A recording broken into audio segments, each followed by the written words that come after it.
বাংলাদেশের পর এবার ইংল্যান্ডও ভারতের মাটিতে বিশ্বকাপ খেলতে আপত্তি জানিয়েছে। ভারতের মাটিতে বিশ্বকাপ খেলতে আপত্তি জানানোর পর বাংলাদেশকে তো বিশ্বকাপ থেকেই বাদ দিয়ে দিয়েছিল, কিন্তু এবার ইংল্যান্ডের বেলায় কি করবে আইসিসি বা ইন্ডিয়ান ক্রিকেট কাউন্সিল?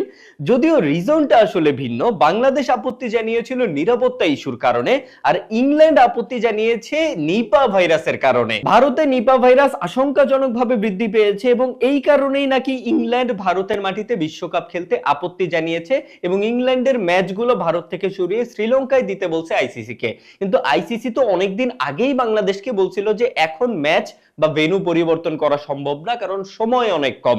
ইংল্যান্ডের আপত্তি তো তারও অনেকদিন পরে এসেছে, এখন তো সময় আরো কমে গেছে। কিন্তু এখন আইসিসি কি করবে? যদিও এই নিউজটা আইসিসি থেকে পাওয়া কোনো অফিসিয়াল নিউজ না বা ইংল্যান্ড থেকে পাওয়া কোনো নিউজও না। এই নিউজটা পাবলিশ করছে জিএনএন, যেটা পাকিস্তানি একটা মিডিয়া। এবং এর আগে আমি বহুবার বলছি যে ইন্ডিয়া এবং পাকিস্তানের নিউজগুলোকে পুরোপুরি বিশ্বাস করার কিছু নাই, যার কারণে এই নিউজের সত্যতা নিয়েও আমি কিছুটা সন্দিহান। কিন্তু ভারতে যে নিপা ভাইরাস স্প্রেড করতেছে এটা তো সত্যি, এবং নিপা ভাইরাস যে করোনার থেকেও বেশি শক্তিশালী একটা ভাইরাস এটাও তো সত্যি। এখন ইংল্যান্ড বা অন্য যে কোনো একটা দল যদি সত্যি সত্যি ভারত থেকে তাদের ম্যাচগুলো সরিয়ে শ্রীলঙ্কায় দিতে বলে, তাহলেই খেলা জমে যাবে ভাই।